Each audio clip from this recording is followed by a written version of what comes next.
22 vote से हार मिल रही है। ये बड़ी खबर है। साहेबगंज से बीजेपी के डॉक्टर राजू कुमार सिंह की जीत हुई है। आरजेडी उम्मीदवार को यहां से हार मिली है। 13,522 वोट से हार मिली है। इस बार हार का जो अंतर है वो भी बड़ा दिखाई दे रहा है। पिछली बार अगर याद हो 2020 का चुनाव अगर आपको याद हो तो उस वक्त 0.03% का डिफरेंस था दोनों ही उसमें गठबंधन में जीत हार का। लेकिन इस बार देखिए क्या तस्वीर बदली है। किस तरीके से बिहार में लोगों ने पूरी तरीके से राजनीतिक तस्वीर बदल कर रख दी है। कांग्रेस इस समय सबसे बड़ी खबर जो आ रही है बिहार चुनाव में कांग्रेस को लेकर, कांग्रेस का बेहद शर्मनाक प्रदर्शन और महज 3 सीटों पर कांग्रेस आगे है। चुनाव आयोग ने कांग्रेस को अन्य में रखा है। चुनाव आयोग ने ही कांग्रेस को अन्य में रख दिया है। गठबंधन तो पहले ही गठबंधन की तरफ से पहले ही उनको अन्य में रखकर चला जा रहा था, लेकिन इस बार चुनाव आयोग ने अन्य में रख दिया है। उनके लिए अलग से कॉलम ही नहीं बनाया। देखिए ये स्क्रीन पर आप देख रहे हैं कि कांग्रेस के लिए कॉलम नहीं है, अन्य में रख दिया है। दलों के हिसाब से कांग्रेस 8वें नंबर पर है और इसीलिए प्रेम सर कांग्रेस को अन्य में रख दिया है। और रीजन वाइज भी मैंने बताया कि कैसे अलग अलग रीजन वाइज भी अगर हम देखें तो एनडीए ने हर जगह मात दी है और बुरी तरीके से मात दी है। देखिए चुनाव आयोग ने तो यह भी किया है कि जो वोट प्रतिशत जहां दिखाया जाता है सर्कल में तो प्रोपोर्शनली वहां पर क्रशर रखेंगे तो खोज के आरजेडी मिल जाता है। लेकिन यहां पर बाईं तरफ जहां पार्टियों के नाम हैं उसमें आरजेडी का ही नाम गायब कर दिया, जिसको कि 60 लाख वोट मिले हैं, सबसे ज्यादा वोट मिले। तो चुनाव आयोग को क्या कहिएगा इस पर समझिए, ये भी विवेक का ही प्रश्न है। तो अभी भी आप लोग मतलब चुनाव आयोग वोट चोरी उसी का रोना रोएंगे। आपने एक बात रखी कि कांग्रेस को गायब कर दिया है, हमने चुनाव आयोग ने तो आरजेडी को भी गायब कर दिया है। कांग्रेस ही गायब हो रही है बिहार में। कांग्रेस तो अब इतनी आ रही है किसी के वो मैप पर दिखाई नहीं दे रही है। अमित आप कुछ बोलना 8 लाख वोट ला करके आरजेडी गायब हो गई चुनाव आयोग। समझ में नहीं आ रहा है कि कम से कम उस दिन जिस दिन मैंडेट आया उस दिन तो स्वीकार कर लेना चाहिए भाई, जीत रहे थे या अच्छे नंबर आ रहे थे तो जनता साथ में थी। जहां गड़बड़ होता है मुझे लगता है, देखिए प्रेम जी आप भी घूमे हैं बिहार, हम भी घूमे हैं, कम से कम ये तय था कि निगेटिविटी नहीं थी, पॉजिटिव था, एकदम साफ दिख रहा था कि सरकार बनेगी और सरकार जो एनडीए की सरकार बनेगी। नीतीश कुमार का चुनाव है, नीतीश कुमार के पक्ष की बात थी। अमित जी अभी जो बात हुई उस पर मेरी टिप्पणी जो थी कौन सी नाजायज है टिप्पणी वो बताइए। वो बात नहीं, लेकिन मैं बोल रहा हूँ कुछ पूछना पूछिए। वोट चोरी वाली बात हो रही है, मुझे कहीं नहीं ऐसा लग रहा है। और वोट चोरी आप भी पूरे बिहार घूमे, कोई एक व्यक्ति आया हो जो आपको कहा हो कि मेरा वोट कट गया। देखिए मुझे लगता है कि वहां पर ये पूरा चुनाव नीतीश कुमार का चुनाव था और जो अंडर करंट को प्रधानमंत्री नरेंद्र मोदी का चुनाव था। और दूसरी तरफ जब ग्राउंड पर हम लोग शो भी कर रहे थे और मैं तो कम से कम 25 दिन तक बिहार में रहा हूं। अच्छा नीतीश कुमार का कितना वोट बढ़ गया बताइए? कितना वोट बढ़ा है नीतीश कुमार का? 18% तब भी मिल रहा था, अब भी मिल रहा है। और कितनी सीटों पर लड़े थे? वही तो कह रहे हैं, कितनी सीटों पर लड़े थे? 101 और उस समय 112, 11 सीटों का फर्क था। लेकिन वोट आप देखिए, वोट तुलना कीजिए। ये जिनको मतलब स्ट्राइक रेट तो बढ़ा कि नहीं बढ़ा? सुनिए ना, 50 लाख वोट ला रहा है जेडीयू, 55 लाख वोट बीजेपी और 60 लाख आरजेडी। 60 लाख वोट लाके आरजेडी कहां है खड़ा? अगर आप चुनाव और 55 लाख वोट लेकर के सैकड़ा पार हो रहे हैं। 22% मिल रहा था, अभी भी 22% मिल रहा है, तो दोनों में फर्क नहीं है सर। पत्रकार हैं आप सर, आप कम से कम ऐसे मत। मैं जो बात कर रहा हूं वो देखने की कोशिश कीजिए। 60 लाख वोट लेकर के आरजेडी के पास फिगर नहीं है, पिछले बार 55 लाख वोट लेकर के जिसके पास में जबरदस्त फिगर है 87%। देखिए पिछले बार अगर यही ये जादू, इसी जादू में सब कुछ खोजने की जरूरत है। पिछले बार चिराग अगर साथ हुआ होता तो ये हालत पिछले बार जेडीयू की नहीं होती। एक बड़ी खबर आ रही है, जल्दी से अपने दर्शकों को बताते हैं अमित, फिर वापस आएंगे। बिहार में एनडीए का रिकॉर्ड तोड़ प्रदर्शन है। 2010 के आंकड़ों को तोड़ सकती है एनडीए। 2010 में एनडीए को 206 सीटें मिली थी। अभी के आंकड़ों में अगर रुझानों में देखें और जो नतीजा है उनमें देखें तो एनडीए के पास 206 सीटें आ चुकी हैं, आगे चल रही हैं। मतलब मैंने कह दिया कि रुझान और नतीजे दोनों मिलाकर हैं ये, तो इसमें कुछ नतीजे आए हैं जो अब तक और जो बाकी रुझान चल रहे हैं उसमें। तो 206 का जो आंकड़ा है वहां तक पहुंच गए हैं। अगर ये 207 हो जाता है तो 2010 का जो रिकॉर्ड है वो टूट जाएगा। अमित, क्या आप तो बीट कवर करते रहे हैं हमेशा से, और मुझे लग रहा है कि कई चुनाव आपने देखे होंगे। इस बार के चुनाव में बीजेपी या एनडीए को यह उम्मीद थी कि 206 क्रॉस कर जाएंगे या 200 क्रॉस कर जाएंगे। देखिए, दो चीजें कहूंगा। मुझे लगता है कि हम लोग एंटी इनकम्बेंसी की बात हमेशा करते हैं, लेकिन प्रो इनकम्बेंसी जो होता है, पहली बार जब आप गुजरात में नरेंद्र मोदी थे तब लगा था कि सरकार लगातार कैसे जीत रही है, अच्छे काम करने के लिए जो वोट परसेंट, क्योंकि हम लोग एक मानते आए हैं कि अगर वोट परसेंट बढ़ता है मतदान में तो वो हमेशा सरकार के खिलाफ होता है। लेकिन बीजेपी ने इस बात को पलट दिया।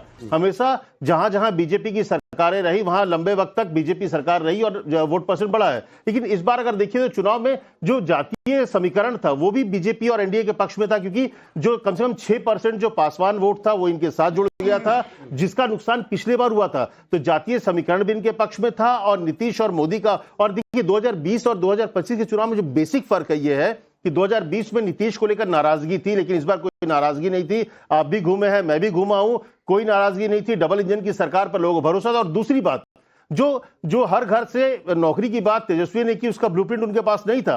भाई करीब 3 करोड़ परिवार है, 3 करोड़ जॉब वो कैसे देंगे सरकारी जॉब? ये एक बड़ी वजह थी हमें, क्योंकि ग्राउंड पर जब आप जाते हैं वहां पर बात मुझे समझ में नहीं आया कि तेजस्वी ने इतना बड़ा वादा, और ऐसा वादा जिसे सुनकर ही, समझकर ही, देखकर ही लोगों को ऐसा लग रहा था कि फर्जी है, और लोग खुलकर कह रहे थे कि भाई ये वादा फर्जी है। अगर कार्यकर्ता और नेताओं को छोड़ दे जो आरजेडी के वादा तो उसके जी सर, वादा तो सारे नेताओं का फर्जी ही होता है। बहुत कम वादे जो है पूरा किए जाते हैं। लेकिन आपने अच्छी बात कही आपने, ये चुनाव जो है अच्छी बात कही आपने। हाँ। शर्मा जी, आपने अच्छी बात कही कि वादे फर्जी होते हैं, लेकिन बीजेपी वादों को डिलीवर करने के लिए जानी जाती है। और हाँ, बीजेपी ने अब आपको रंग बदला हुआ बिहार के मैप का नजर आएगा। पहले अगर आप देखेंगे, और हमारे साथ विशेषज्ञ भी बैठे हुए हैं, उनसे भी बात करेंगे, लेकिन पुराने मैप पर, अगर 2020 के मैप पर आप जाएंगे तो आपको एक क्षेत्र कहीं हरा दिखाई देता था, एक क्षेत्र कहीं आपको दिखाई देता था भगवा। लेकिन इस बार आप देखिए, ये भगवा भगवा भगवा आपको दिखाई दे रहा, बीच बीच में कहीं टापू जैसे आपको ग्रीन बेल्ट नजर आ रहे हैं। ये आरजेडी और महागठबंधन है, और ये आप जो देख रहे हैं ये है एनडीए, जिसने इस बार सुपड़ा साफ कर दिया है विपक्ष का। अब ये जरा देख लीजिए, जिसका मैं जिक्र कर रहा था कि देखिए ये पूरा क्षेत्र आपको दिखाई दे रहा है, एक हिस्सा बिहार का ये दिखाई दे रहा है आपको ग्रीन, ये 2020 का है।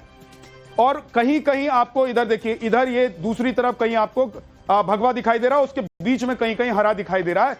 लेकिन पूरी तरीके से मैप बदल गया है। क्यों बदल गया है? क्योंकि एनडीए 205 पर इस वक्त रुझानों में, और महागठबंधन 31 पर, और जेएसपी 0, मतलब खाता भी नहीं खोल पा रहे हैं, अन्य साथ हैं। तो ये तस्वीर राजनीतिक तौर पर बिहार की बदली है 2025 में। और जो कहा जा रहा था कि 25 से 30 फिर से नीतीश कुमार एक बार फिर से मुख्यमंत्री बनने जा रहे हैं। अब आइए, अब आपको दिखाते हैं कि कैसे रीजन वाइज चीजें बदल गई हैं।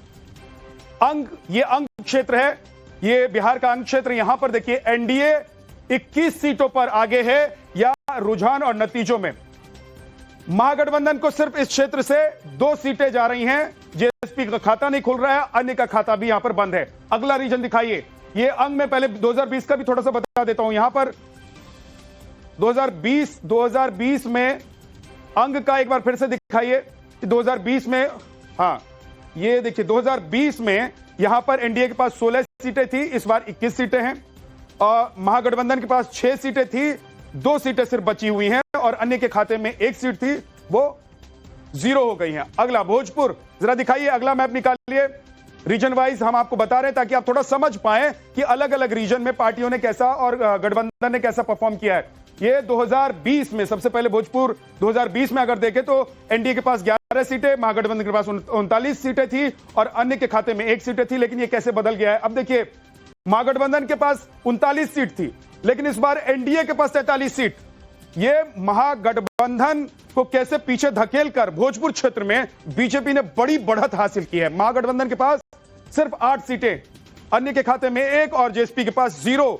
भोजपुर में बीजेपी ने बड़ी जीत दर्ज की है। अगला रीजन जरा दिखाइए मैप पर, अगला रीजन कौन सा है? मगध। ये देखिए, ये भी यहां पर भी आप देखिए 30 सीट महागठबंधन के पास।